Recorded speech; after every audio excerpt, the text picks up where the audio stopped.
சண்டேனாலே ஹஸ்பண்டுக்கு பிடிச்சதுனா ரெசிபி வந்து ட்ரை பண்ணது தான் என்னுடைய வீக்கெண்டாக மாறிடுச்சு. கல்யாணத்துக்கு முன்னாடி வரைக்கும் அப்பா எங்கேயுமே வெளியே சாப்பிட மாட்டாங்க. அதனால எங்கேயுமே எங்களையும் கூட்டு போனதில்லை, எதுவும் வாங்கி கொடுத்ததும் கிடையாது. பேக்கரியில் போய் ஒரு டீ கூட பெருசாக நான் குடிச்சதே கிடையாது.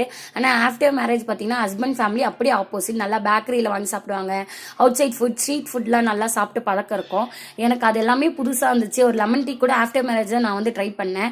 பெங்களூருக்கு வந்து 2023 வரும்போது இங்கே ஸ்ட்ரீட் ஃபுட்னா அவ்வளோ ஃபேமஸ். சாட் ஐட்டம்ஸ் தான் நல்ல ஃபேமஸ். அப்போ ஹஸ்பண்ட் வந்து ஒன்னொன்னா ஒவ்வொரு வீக்கெண்டாக வாங்கி கொடுக்கும்போது தான் நான் எல்லாமே டேஸ்ட் பார்த்தேன். அதில் ஒன்று தான் இந்த பாவ் பஜ்ஜி. ஹஸ்பண்டோடைய டாப் லிஸ்ட்டில் பார்த்தீங்கன்னா இது ஒரு 5th பிளேஸுக்குள்ளேயே இருக்கும். அப்போலேருந்தே எனக்கு ஒரு விஷயம், இந்த ரெசிபி எப்படின்னா வீட்டில் ட்ரை பண்ணி அவங்களுக்கு கொடுக்குறேன்னு. ஃபைனலாக அந்த டே இன்னைக்கு தான் பண்ணேன்.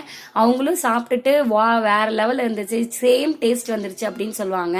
எனக்கு குக்கிங்கில் வந்து சமைச்சு சாப்பிட்றதோட பிடிச்சதை வந்து அவங்கவுங்களுக்கு செஞ்சு கொடுத்து அவங்க சாப்பிட்டு நல்லா இருக்குன்னு சொல்றதுல வந்து ரொம்ப பிடிக்கும். அதனாலேயே நிறைய ட்ரை